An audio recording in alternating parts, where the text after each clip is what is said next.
সালাম আলাইকুম। সর্বশেষ আপডেট রজারিও মিকাইলকে নিয়ে আমি বলার আগে আমি বাংলাদেশ ফেডারেশনকে ধন্যবাদ জানাবো। তারা যে এই প্রথম বাংলাদেশ ইতিহাসে যেটা ঘটে নাই, আগে তো জানতাম কোচ কোথায় থেকে আসতো সেটাই আমরা জানতাম না। সেই প্রথম যে তারা নোটিশ করে গ্লোবালি বিভিন্ন জায়গা থেকে কোচ স্কাউটিং করে তারা এই দায়িত্ব দেওয়ার জন্য প্রস্তুত। রজারিও মিকাইল পার্সোনালি সে বাংলাদেশ আসতে চাচ্ছে এবং বাংলাদেশের পরিবেশ, কালচার সব কিছু মিলিয়ে সে নতুন অ্যাড্রেনালিনা তার মধ্যে কাজ করতেছে এবং সে বাংলাদেশ নিয়ে স্টাডি করতেছে। এখন কথা হলো, হয় বাংলাদেশ 200 মিলিয়ন প্লাস একটা country, lakh lakh crazy fan, upcoming নতুন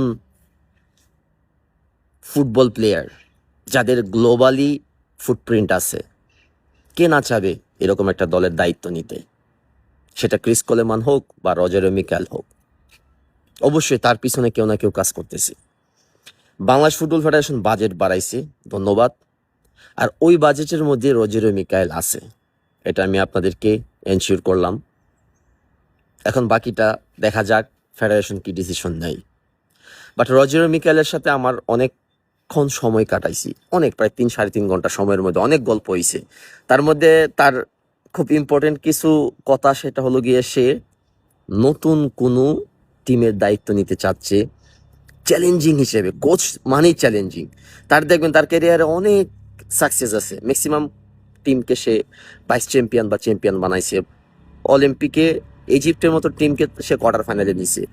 সো তার সুনাম গাওয়ার অনেক কিছু আছে। বাট সে বাংলাদেশকে মন থেকে চাচ্ছে বাংলাদেশকে সাপোর্ট করার জন্য। তার চেয়ে বড় কথা কি জানেন? আমরা রজারিও মিকাইলকে পাইলে পাবো নতুন ফুটবল ইন্ডাস্ট্রি ইকোসিস্টেম গড়ার কারিগর। রজারিও মিকাইলকে দিয়ে আমরা বাংলাদেশে আরো অনেক পরিমাণ নতুন ট্যালেন্ট পোলাওয়ানকে ডেভেলপ করতে পারবো, যেগুলো একটা সময় গিয়ে আমাদের বাংলাদেশের বিভিন্ন ফার্স্ট ডিভিশন ক্লাব বা বিভিন্ন একাডেমিগুলার মেইন হতে পারবে এবং যাদের মাধ্যমে আমাদের একটা ফুটবলের রেভলিউশন আসবে। আমাদের দরকার ব্রাজিল বা সাউথ আমেরিকা, ব্রাজিল, আর্জেন্টিনা এই কমিউনিটির সাথে আমাদের ভালো একটা কোলাবোরেশন। তার একটা ইম্পর্টেন্ট পার্সন হিসেবে দায়িত্ব গ্রহণ করতে পারে রজারিও মিকাইল। তার যেই অ্যাক্সেস, গ্লোবালি অ্যাক্সেস, সেটা নর্মাল যে কোনো কোচদের নেই। সো আমরা একটা কোচ মানে শুধুমাত্র কোচ না, আমরা পুরো একটা নতুন গ্লোবাল ইকোসিস্টেম একটা মানুষের সাথে কানেক্ট হচ্ছি, যার মাধ্যমে আমরা বাংলাদেশের টোটাল ফুটবলের ডেভেলপমেন্ট হবে। এখন বাকিটা আমরা অপেক্ষায় আছি, আমাদের ফেডারেশন কি ডিসিশন নেই।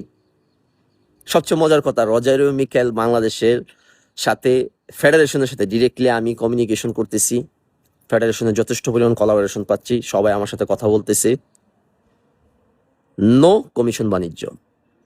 ইভেন ব্রাজিলের কোম্পানিকে আমি পার্সোনালি গিয়ে বলছি, প্লিজ আমার দেশের জন্য তোরা এই অনারটা কর। তারাও বলছে আমরা অ্যাডমিনিস্ট্রেশন কস্ট ছাড়া, কোনো কমিশন না। অলরেডি রজারিও মিকাইলকে বাংলাদেশে অনবোর্ড করার জন্য দুই পার্টি কমিশনের জন্য তারা কামড়ি লাগাই দিছে। একটা পার্টি বাংলাদেশ, একটা পার্টি দেশের বাইরে। আমি নাম বলবো না, বাট সেটা বলবো, আমি যদি দেশের জন্য কিছু করি তা আমার সর্বপ্রথম লেয়াল হতে হবে, সৎ হতে হবে। দেশটা আমাদের। সো আমার মতো হাজারো মানুষ আছে দেশের ফুটবলের ডেভেলপের জন্য কাজ করতে চাই, তাদেরকে সুযোগ দেন। ফেডারেশনে যারা আছেন তাদেরকে স্যালিউট, আপনারা অনেক কিছু পরিবর্তন আনতেছেন, সবাই যার যার পক্ষে থেকে কাজ করতেছে। বাট আমাদের একজন টিচার দরকার, আমাদের একজন লিডার দরকার, যার হাত দিয়ে আমরা অনেক দূর পর্যন্ত যেতে পারবো। আমরা স্বপ্ন দেখি, আমি রবিন ব্যক্তিগতভাবে স্বপ্ন দেখি, বাংলাদেশ উইথিন 5 বছরের মধ্যে প্রপার স্পোর্টস ফুটবলে যদি একটা ইকোসিস্টেম ডেভেলপ করতে পারি, আমরা ওয়ার্ল্ড কাপ কোয়ালিফায়ার হব, আমরা এশিয়ার চ্যাম্পিয়ন খেলতে পারবো, এশিয়ার চ্যাম্পিয়ন হতে পারবো। আমার এখন বলতে পারবো, কনফিডেন্সলি বলতে পারবো, আমাদের যে ইউথ জেনারেশন ডেভেলপ হইতেছে সেটা বাংলাদেশের ভিতরে এবং দেশের বাইরে, এগুলো এক একটা বোম, অ্যাটম বোম এগুলা। সেগুলাকে আমাদের কাজে লাগানোর জন্য সর্বপ্রথম আমাদের সৎ হতে হবে, লেয়াল হতে হবে এবং ভিশন, পরিকল্পনা সঠিক থাকতে হবে। তার জন্য দরকার সবার কোলাবোরেশন, পজিটিভলি মাইন্ড পজিটিভ করতে হবে আমাদেরকে।